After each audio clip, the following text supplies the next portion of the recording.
Rabbi shrah li sadri wa yassir li amri wahlul 'uqdatam min lisani yafqahu qawli. Allahumma salli wa sallim wa barik ala sayyidina Muhammadin tibbil qulubi wa dawaiha wa afiyatil abdani wa shifaiha wa nuril absari wa diyaiha wa bahjatil nufusi wa safaiha wa qutil arwahi wa ghidaiha wa ala alihi wa sahbihi haqqa qadrihi wa miqdarihi al-azim. Amma ba'd. Subhanaka la ilma lana illa ma 'allamtana innaka antal alimul hakim. Wa la hawla wa la quwwata illa billahil aliyyil azim. Ahbabana billah. Sebelum kita mengawali pengajian kita dengan kitab Bulughul Maram, kita masih ada masa dalam 7 menit sebelum kita mengawali dengan hadis yang pertama. Tidak ada dalam kehidupan yang membuat suasana jadi nyaman, tertata rapi, dan juga dengan keadaan yang harmoni, kecuali kalau pada waktu segala sesuatu itu kita posisikan sesuai dengan tuntutan masa, sesuai dengan tuntutan waktu dan tempat. Mungkin dengan kita mengenal bahasa keadilan, adil dan bijak. Keadilan menempatkan sesuatu sesuai pada tempat dan sesuai dengan zaman dan keadaannya. Maka begitulah juga dengan kehidupan kita. Di saat dengan kita mampu untuk mengkondisikan diri kita sesuai dengan tuntutan waktu dan tempat. Yang pada tempatnya untuk kita santai. Yang pada tempatnya untuk kita makan. Yang memang pada tempat dan waktunya untuk kita rehat. Yang memang pada tempat dan waktunya untuk kita beribadah. Yang kalau memang pada waktu dan tempatnya kita berzikir. Begitulah seterusnya.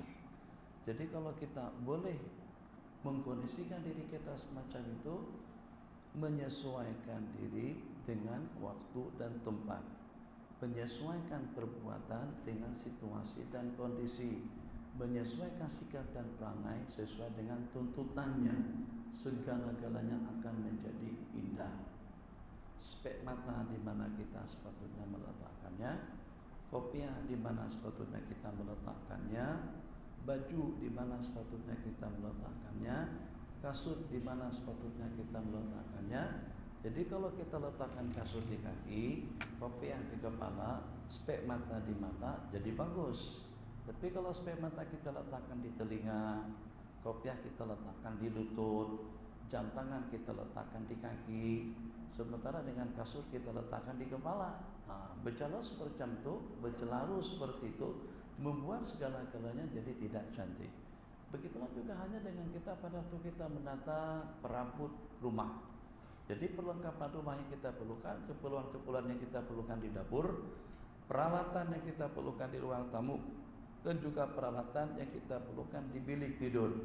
Tentu jadi kurang tepat, kurang bagus kalau dengan peralatan dapur itu kita letakkan di ruang tamu. Sementara dengan peralatan yang di ruang tamu kita letakkan di dapur, itu terbalik. Jadi bagaimana supaya nampak kelihatan serasi, indah, bagus?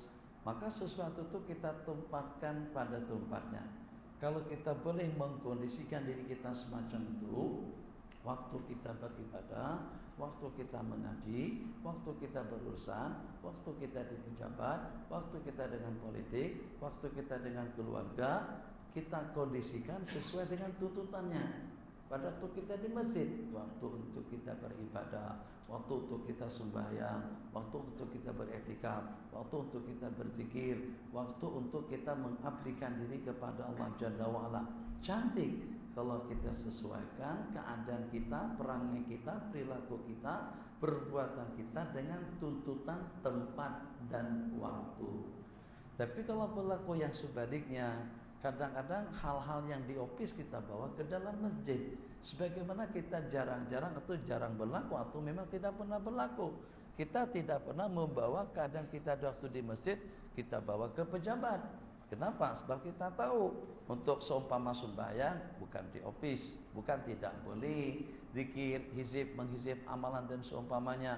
Di office kita bekerja di situ, sibuk dengan peralatan komunikasi, dengan laptopnya, dengan komputernya, dengan mesin photostat dan lain sebagainya. Nah, begitulah juga pada waktu kita dengan politik. Maka kita sibuk dengan urusan politik pada waktu kita berpolitik. Maka tidak sesuai kalau politik kita bawa ke masjid, sebab sudah kita alihkan dia daripada tempatnya. Begitulah juga hal ehwal kita di waktu kita sedang santai, di waktu kita makan dan minum. Kalau makan dan minum kita pindahkan daripada tempatnya, jadi tidak bagus. Mungkin katakan saja pada waktu kita istirahat, pada waktu kita tidur, kita inginkan ketenangan, kebeningan, kenyamanan. Tidak ada sebarang gangguan yang mengganggu pada waktu kita tidur. Tidak ada sebarang gangguan yang mengganggu pada waktu kita berehat.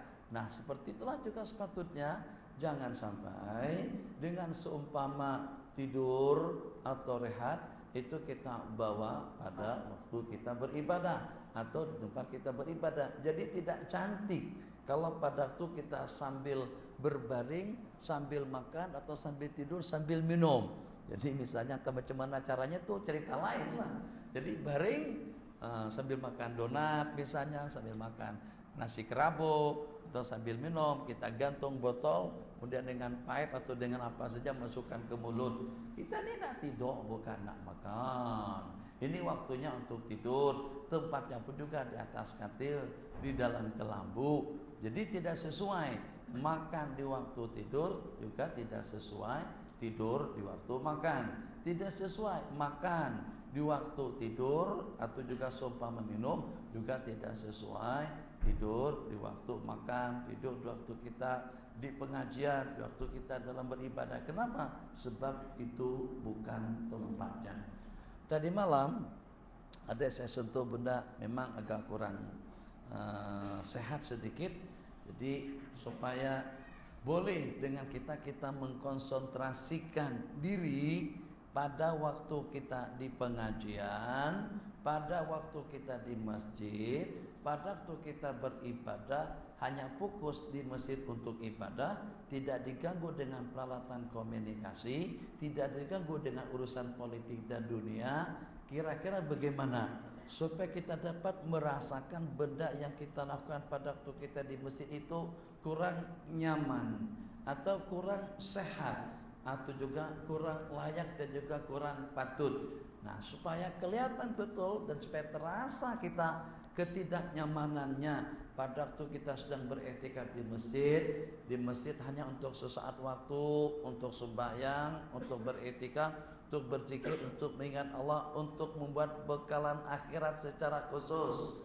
Terus kita sibukkan diri kita dengan membaca majalah misalnya, atau dengan membawa akhbar harakah, atau juga dengan memikirkan GSB, GSB di dalam masjid. Itu ketidaksesuaiannya dengan yang melihat, dengan yang mengetahui, dengan segala-galanya. Perumpamaannya kalau tidak terasa dengan kita yang tak sedar diri tadi itu, kalau seandainya abang dah kawin belum? Sudah belum? Sudah.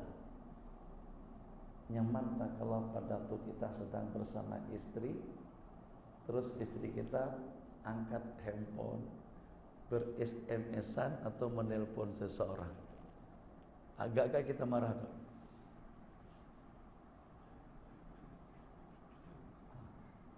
Abang khayalkan saja, pada waktu sedang bersama istri buat project, istri menghandphone seseorang atau ber-SMS dengan seseorang atau berwhatsappan dengan seseorang, mesti kita marah. Kita tahu dia tak ada beda. Abang nantilah bang. Kenapa? Karena kita jadi tak konsentrasi. Kalau dia mungkin oke-oke saja, tapi kalau kita lagi-lagi, kalau pada saat ketika pikiran kita sudah ke sana dan kemari, atau pada waktu kita disibukkan dengan urusan WhatsApp pada saat ketika itu, Jadi kemampuan untuk kita memberikan yang terindah dan yang sempurna kepada pasangan kita itu akan terjejaskan. Istri mesti marah. Oh, masya Allah, tabarakallah. Seperti itu yang seketika pada waktu dengan kita mengalihkan waktu dan tempat daripada tujuan. Semacam mana kita komplain kepada si kita, awak mana boleh macam tuh. Ini kita tuh sementara waktu dulu, selesaikan yang ini dulu.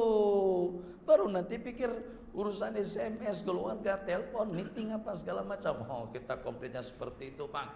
Maka macam itu juga halnya seandainya Allah ingin memperkatakan sesuatu kepada kita pada waktu kita sedang berada di majelis ilmu, yang pada waktu kita sedang berada di rumah Allah Jalla wa'ala, tumpuan daripada rahmat, tumpuan daripada maghfirah, tumpuan daripada para malaikat, terus kita berpaling daripada rahmat tadi itu kepada dengan seumpama politik kita, handphone kita, SMS kita di saat kita sedang berada di rumah Allah. Bismillahirrahmanirrahim.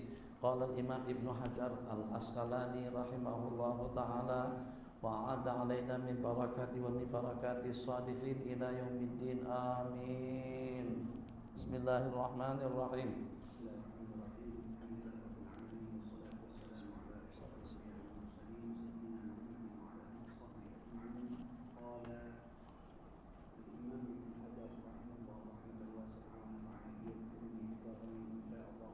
Amin.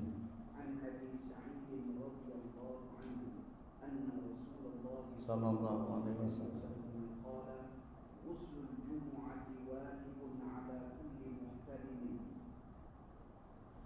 An Abi Sa'id al-Khudri radhiyallahu ta'ala anhu qala Rasulullah sallallahu alaihi wasallam ghuslu yaumil jum'ati wajibun ala kulli muhtalim. Riwayat daripada Aba Sa'id. Aba Sa'id ini adalah ketua rombongan yang pernah singgah di sebuah kampung dan minta campuran, minta jamuan dengan warga, tapi entah mungkin kena dalam keadaan krisis, mungkin juga disebabkan kena kegedukutan daripada warga kampung tadi itu, mereka tidak memberikan jamuan kepada jamaah Sayyiduna Aba Sa'id al-Khudri radhiyallahu ta'ala anhu. Tapi Allah takdirkan berlaku kemalangan, di mana dengan ketua kampung digigit kala atau diganggu oleh binatang yang melata, sehingga dengan mereka dengan bermacam-macam upaya dan cara untuk menyembuhkan, untuk membantu dan menolong ketua kampung tadi itu ternyata tidak berjaya dan juga tidak berhasil. Daripada berbagai cara pengobatan tetap tidak memberikan kesembuhan atau tidak menjadi asbab kesembuhan kepada ketua kampung berkenaan.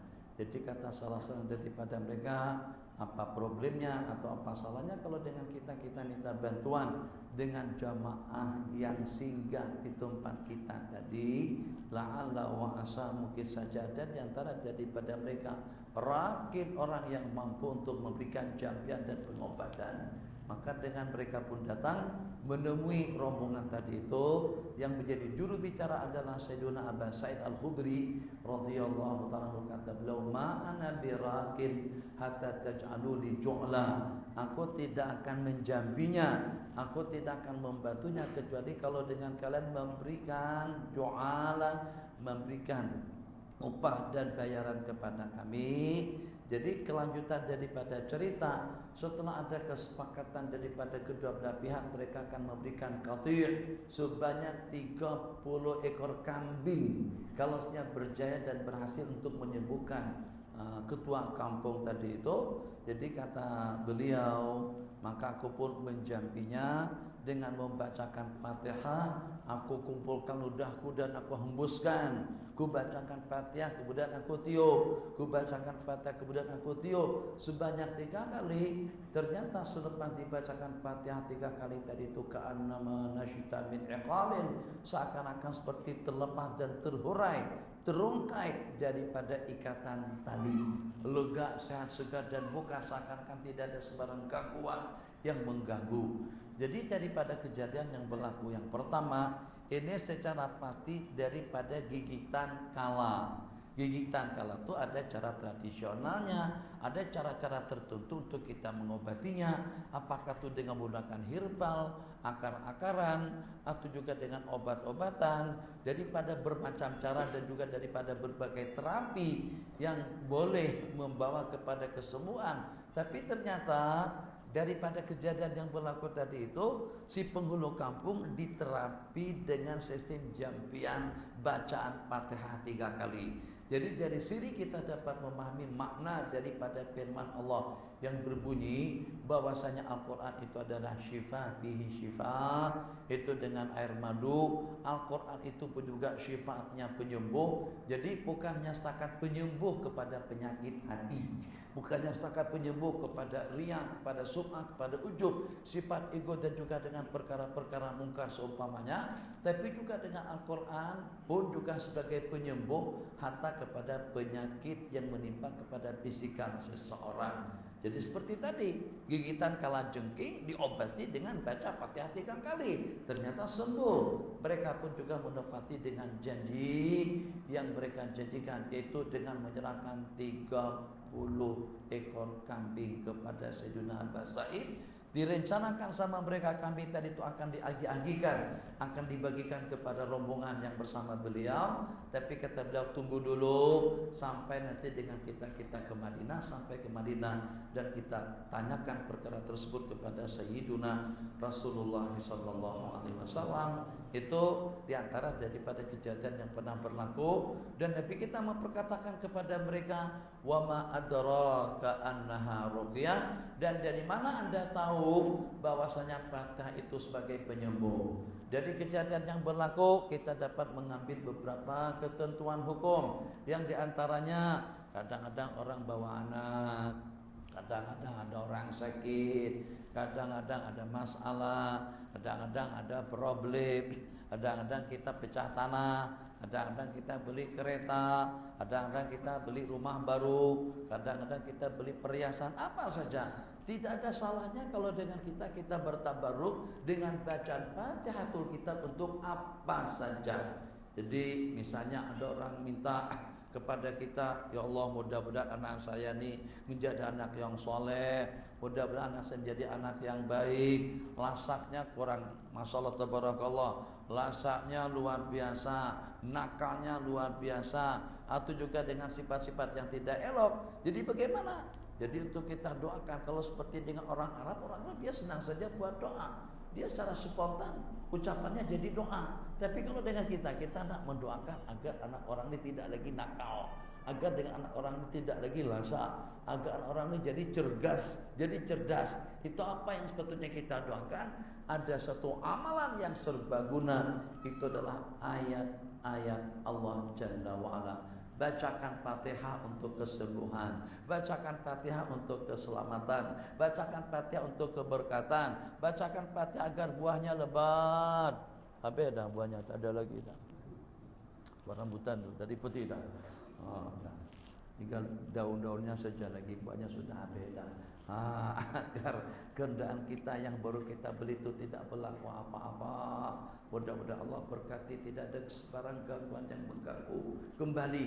Jadi riwayat daripada Sayyidina Abu Sa'id Al-Khudri radhiyallahu taala anhu, beliau adalah salah satu daripada 7 orang sahabat yang terbanyak dalam meriwayatkan hadis-hadis Rasulullah sallallahu alaihi wasallam. Jadi kenapa? Ini satu pertanyaan tambahan. Mudah-mudahan nanti akan lebih tuntas kita bicarakan di lain kesempatan. Masya Allah tabarakallah. Kan kalau seandainya beliau tidak hadir, tidak pergi ke sana kemari, kalau seandainya dengan para ulama-ulama kita dahulu tidak pergi, yang ke Mekahnya, yang ke Madinahnya, yang ke Yamannya, yang ke Spanyolnya, yang ke Mesirnya, yang ke Iraknya, ke Basrahnya, ke Kufahnya, bahkan kadang-kadang sampai keliling dunia untuk mengumpulkan dan juga untuk meriwayatkan hadis-hadis Rasulullah sallallahu alaihi wasallam. Itu mungkin saja nanti akan terkumpulkan dengan sebagian daripada mereka. Tidak mesti harus kita langsung yang mengaji, tidak mesti harus kita langsung yang bertalaki, tidak mesti kita langsung yang beriwayat meriwayatkannya. Masih ada terdapat sejumlah sekian daripada kita dan boleh kita wakilkan. Nah, sebab di dalam hati mereka, di dalam jiwa raga mereka itu tertanam yang namanya al-judu wal karam, sifat pemurah dan kasih sayang. Al-judu wal rahmah, sifat rahmat dan kasih sayang kepada umat, kepada generasi. Jadi bagaimana dengan aku agar aku tergolong dalam kumpulan yang meriwayatkan hadis-hadis Rasulullah sallallahu alaihi wasallam. Memang aku sibuk, banyak kerja, banyak urusan, banyak keperluan, di samping juga mungkin keadaan tidak menunjang. Tidak masalah, kita ketepikan sedikit daripada waktu kita ketepikan urusan kita ketepikan kesibukan kita. Dengan dimana dengan kita ambil peluang waktu untuk kita datang mengaji, untuk kita datang belajar, untuk kita datang bertalaki. Kenapa? Sebab aku ingin tergolong dalam kumpulan yang meriwayatkan hadis-hadis Rasulullah sallallahu alaihi wasallam. Jadi daripada fulan, qala haddatsana fulanun an fulanin an fulanin an fulan, qala akhbarana fulan, qala Rasulullah sallallahu alaihi wasallam. Masyaallah tabarakallah, tersenarai nama sahabat, nama tabi'i, nama tabi'ut tabi', nama salah seorang rawi tadi itu dalam satu rangkaian hadis yang pertama. Kemudian yang kedua, tersenarai dengan kumpulan yang waktunya dan juga peluangnya, pengorbanannya dan juga dengan umurnya dihabiskan untuk membela dan juga untuk menegakkan agama Allah Jalla wa'ala. Dalam waktu yang sama tersenarai dengan kumpulan yang senantiasa didoakan oleh generasi yang akan datang. Maka dengan kegigihan yang semacam itu, kegigihan yang dimotivasi oleh al-judu wal karam, bersifat pemurah dan juga bersifat kasih sayang. Memang mungkin saja dengan orang lain, tapi kenapa tidak dengan aku? Kenapa dengan kita tidak menggunakan manfaat dan juga dengan peluang yang diberikan? Maka dengan mereka atas prinsip yang seperti itu, ingin menjadi orang yang pemurah dengan duit, yang pemurah dengan waktu, yang pemurah dengan tenaga, yang pemurah dengan ilmu, yang pemurah dengan kesehatan. Tak ada masalah kalau seandainya terhambat sedikit waktu untuk istirahatnya, waktu untuk tidurnya, waktu untuk keperluannya, waktu untuk keluarganya, demi untuk masa depan yang sebatang kara ini. Sebab kalau dengan yang sebatang kara ini sudah habis jatah melihat, makan, minum, mendengar dan hidupnya di permukaan bumi, mau tidak mau dia akan kembali kepada Allah Jalla wa'ala. Nah, jadi dengan kita masih berpeluang. Ya walaupun mungkin seumpama kita, bila nanti dengan kita akan buka majelis pengajian, bila dengan kita nanti kita akan buka majelis riwayat, bila nanti dengan kita akan mengadakan perhimpunan yang seumpama ini untuk pengajian, pembacaan hadis-hadis Rasulullah SAW, mungkin tidak semua berpeluang seperti itu. Akan tapi pada waktu kita datang ke majelis ilmu, nama kita tercantum, nama kita tercatat, alamat lengkapnya itu ada di kalangan para malaikat Allah Jalla wa'ala. Termasuk orang yang menghidupkan majelis ilmu, termasuk orang yang menghidupkan majelis zikir, termasuk orang yang menghidupkan majlis-majlisnya Sayyiduna Rasulullah SAW. Tanpa kita sadari, mungkin itu dengan rezekinya, mungkin itu dengan kesehatannya, mungkin itu juga dengan ketenangannya, mungkin itu juga dengan kemudahannya, mungkin itu dengan keperluannya, mungkin itu dengan perjalanan hidupnya. Masya Allah tabarakallah, macam-macam kemudahan yang kita dapatkan. Tenang, bening, nyaman, senang. Tak ada sembarang gangguan yang mengganggu. Tahu tak asbab-musababnya itu daripada apa? Apakah karena kita banyak infak? Mungkin. Apakah karena kita banyak zikir? Mungkin. Apakah daripada pengajian? Mungkin. Apakah daripada riwayat? Mungkin. Semuanya mungkin. Kenapa? Sebab tiap kebaikan yang kita laksanakan dalam hidup itu akan memberikan imbasan dan juga akan memberikan pancaran tenaga, kekuatan, nur dan juga rahmah dan maghfirah daripada Allah Jalla wa'ala. Mungkin bukan ingin bercerita, yang tahu, yang tak tahu pun juga tidak tahu, tidak ada masalah. Saya rasakan yang semacam itu, di mana pada suatu ketika, pada saat sudah ada kepastian tiket sudah dibeli, sampai tempah nasi lemak lagi melalui internet. Jadi saya tempah pada waktu itu ambil tiket Asia pada pagi hari Kamis kemarin itu. Hari ini hari Sabtu, Kamis yang semalam, Kamis yang sebelumnya. Saya sudah standby akan berangkat bangun pada pukul 3.30 pagi. Insyaallah saya bila kepot, insyaallah saya kata dalam 4 suku kita ada standby berangkat. Bangun pukul 3.30, badan ya Allah ya Rahman perut tidak boleh diangkat beros sekali, terasa penuh ya Allah ya Rahman Rahimin. Kenapa? Ya sebabnya itu macam-macam lah. Asbabnya diantaranya kurang tidur, kurang istirahat, letih, lapar. Yang keempat, malam hari itu saya tak makan, sebelumnya pun juga siang hari makan yang terakhir ada sedikit makan. Jadi ya Allah ya Rahman Rahimin, sedikit Allah bagi sedikit saja, tak bagi banyak, sedikit saja dengan peringatan. Allah bagi sakit perut, sakit betul. Jam keberangkatan sudah hampir tiba, sudah hampir pukul 3.30, 3.45. Jadi saya pun berkeputusan rasa-rasa tak boleh saya terbang hari ini. Takut kalau seandainya nanti berlaku apa-apa jadi pesawat, menyusahkan pramugari dengan pramugara, menyusahkan mereka-mereka di situ. Akhirnya saya mengalah, tapi tetap saja keadaan tadi itu tidak dapat diatasi. Sakit dengan muntah-muntahnya.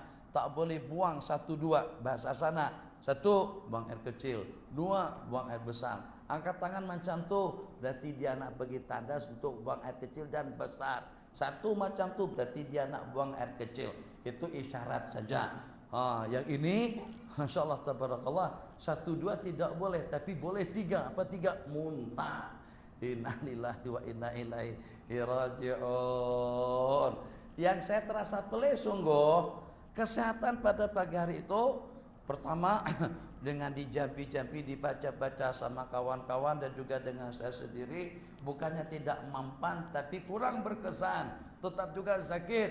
Akhirnya saya pikir mungkin barangkali ini bukan gangguan nih, ini bukan perbuatan, ini gastrik barangkali. Kata sana orang sana lambung. Oke lah, maka secepatnya pergi ke hospital. Letih bang, sakit perut seperti nak dijatuh saja. Jadi memang tenaga semuanya sudah memang tidak mendukung untuk saya pergi ke hospital, tapi terpaksa juga harus dipaksa-paksakan masuk air, masuk obat, masuk vitamin, terbaring di situ. Tapi ada kawan yang secepat kilat tangkap gambar pada masa itu dan disebarkan. Ala kulli hal bukan tidak setuju, sebarkan saya dalam keadaan semacam itu tak apa.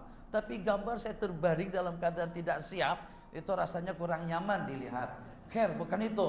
Tapi doa daripada kawan-kawan, doa daripada orang ramai, tak macam mana. Allah Maha Kuasa atas segala-galanya. Kita tidak tahu asbab musababnya tadi itu datang daripada apa. Penyakit yang datang secara serta-merta, kesembuhan yang juga yang datangnya secara serta-merta. Pagi heboh pondok, saya sakit, tersebar ke dunia, masuk hospital di Bogor. Tapi petang hari maghrib saya sudah sembahyang berjamaah dengan kawan-kawan di bawah. Saya pun tak percaya, cuma mana saya boleh seperti ini. Tadi subuh, ini flight ditinggalkan, nasi lemak sudah ditumpah dah. Beli tiket mahal waktu itu, mahal. Sebab saya bukan beli awal, agak terlambat tiket, agak cukup lumayan mahal juga. Tiket Jakarta KLIA, itu ditinggalkan. Kenapa? Memang keadaan sudah tidak dapat ditawar-tawar, sakit sungguh. Tapi petang hari, selepas jampi apa segala macam tadi itu, satu kekuatan doa daripada anak-anak santri dan juga daripada kawan-kawan. Kemudian yang kedua, jampi menjampi yang keluarkan penyakit dengan entah ilmu macam mana. Saya pun heran juga, dia tarik macam ni bang. Jadi terakhir sekali saya sakit, dia bilang masih sakit lagi. Kalau saya kempeskan perut terasa sakit. Jadi katanya kempeskan saya perut saya kempeskan macam tu. Yang obat itu santri saya, bukan guru saya, santri saya. Dia dapat ilmu dari orang tuanya atau dari warisan katanya. Dia tarik macam tu, sambil baca-baca zikir apa yang dibaca. Dia sudah siap botol, dia masukkan tangan ke dalam botol. Dia kunci. tarik lagi, dia tutup. Botol kosong tadi itu memang terasa ringan, hilang sakit tadi itu hilang. Gimana boleh begini? Nah, tadi cerita Sayyidina Abbas Sa'id Al-Khudri, ka'annama nasyita min iqal. Setelah beliau bacakan 3 kali, rasa sakit, rasa lenguh, rasa perih hilang secara serta-merta setelah Fatihah 3 kali. Rupa-rupanya ilmu yang semacam itu masih ada lagi. Yang ingin saya kongsikan, mungkin itu daripada zikir, mungkin itu daripada doa, mungkin itu daripada majelis ilmu, mungkin itu daripada majelis salawat, mungkin itu daripada majelis maulid, mungkin itu daripada majelis bersama orang-orang soleh. Itu imbasan dan leluasanya, percikan kebaikannya itu tidak dapat dikhayalkan atau juga tidak dapat kita pastikan seperti apa bentuknya, yang sehingga mungkin kita dalam keadaan-keadaan tertentu yang pada waktu kita sangat-sangat memerlukan belayan kasih sayang daripada Allah, ternyata dengan benda tadi itu datangnya secara serta-merta. Jadi jangan sampai kita pandang remeh, kita pandang sepele, kita pandang sedikit kebaikan-kebaikan yang kita laksanakan dalam hidup, seperti apapun bentuknya, seperti apapun kecilnya. Jadi kata salah seorang daripada ulama, aku pernah mendapatkan bantuan uang tunai sebanyak 500 dirham, tapi dalam hidupku aku tidak pernah merasakan keberkatan daripada duit, keberkatan daripada uang yang saya dapatkan daripada uang tadi itu atas 2 unsur yang asal ceritanya. Seronoknya kalau saya punya uang dalam 700 ringgit sehingga aku boleh 1 ekor kambing, boleh beli 1 ekor kambing untuk berkorban dan dagingnya untuk keluargaku. Ternyata baru saja bercakap macam itu mendapatkan hantaran uang daripada seseorang buka senilai 500 dirham. Yang diminta, yang dimohon, yang diharapkan setakat 11 dirham saja. Sayyiduna Aba Nadrah radhiyallahu ta'ala anhu. Jadi tengok orang bawa kambing, tengok perbualan orang yang menanyakannya, berapakah harga kambing tersebut? Harganya 11 dirham. Kurang lebih 11 kali 30, 30 kalau dengan uang Malaysia 1 dirham duit sama dengan 30. Jadi kalau dengan nilai dinar sama 11 dirham itu dengan 1 dinar emas kira-kira dalam 700-an ringgit. Apa kata beliau? Seandainya aku ada uang 700 ringgit, aku juga nak beli kambing untuk berkorban. Baru dengan angan-angan ternyata Allah bagikan 500 dirham, kira-kira tidak kurang daripada Allahumma shalli ala sayyidina Muhammad, hampir tidak kurang daripada 50 kali ganda dengan angan-angan yang diangan-angankan. Di mana dengan uang yang 500 tadi itu dalam sepanjang hidupku tidak pernah melihat duit yang paling barakat, duit yang paling menguntungkan daripada uang tersebut. Kenapa? Diberikan secara tulus ikhlas karena Allah. Kemudian yang kedua, bertepatan dengan orang yang sangat-sangat memerlukannya. Kalau ada 2 unsur tadi itu memang luar biasa. Di antara daripada asbab itu akan menjadi berkat. Kalau pada saat dengan kita ditemukan dengan 2 keadaan, di saat orang sangat-sangat berhajat, yang kedua di saat diberikan secara tulus karena Allah. Ini di antara daripada imbasan kebaikan-kebaikan yang kita laksanakan baik di majelis ilmu ataupun juga di mana saja. Jadi tidak ada seseorang yang boleh bebas daripada penyakit, bebas daripada problem, bebas daripada tantangan hidup, tapi juga dalam waktu yang sama ya Allah ya Arhamar Rahimin, mencobanya dengan tiap problem, cobaan, ujian, penyakit, gangguan, cobaan, gangguan, musibah, malapetaka yang menimpa itu tidak sampai membuat kita jadi mabuk kepayang. Sampai dengan kita sudah tidak boleh berbuat apa-apa, ditunggang oleh problem, ditunggang oleh masalah, sehingga sampai kita tidak leluasa dan juga tidak punya kemampuan untuk mengelak dan juga untuk mengeluarkan diri, menyelamatkan diri daripada cangkraman gangguan yang seperti itu. Qala Rasulullah sallallahu alaihi wasallam, ghuslu yaumil jumu'ati, mandi hari Jumat itu wajib ke atas tiap orang yang balik. Kenapa mandi? Bersihkan tubuhmu kan Anda datang ke masjid untuk membersihkan dirimu daripada dosa. Tugasmu sekarang ini sesuai dengan kemampuan juga sesuai dengan tuntutannya. Yang Anda mampu untuk melaksanakannya yaitu tuangkan air daripada ujung rambut, daripada ubun-ubunmu sampai ke ujung kaki. Sementara yang mampu untuk meluruhkan, untuk menanggalkan dosa daripada kepala, dosa daripada mata, dosa daripada telinga, dosa daripada mulut, dosa daripada tangan, dosa daripada anggota, dosa daripada semuanya, itu adalah Allah Jalla wa'ala. Jadi seakan-akan dengan kita disuruh bersikap adil dan bijak. Yang Anda mampu, laksanakan. Yang Anda tidak mampu, serahkan kepada Aku. Untuk memberikan rahmat, itu adalah Allah. Maghfirahnya daripada Allah, keampunannya daripada Allah. Nabi kita bersabda, al-jum'atu ilan jum'ati kafaratu lima bainahuma. Daripada Jumat kepada Jumat akan menjadi penghapus dan pelenyap dosa kesalahan yang berlaku antara keduanya. Itu urusan Allah. Keampunannya daripada Allah, maghfirahnya daripada Allah, rahmatnya daripada Allah. Tapi kamu juga harus ada ikhtiar.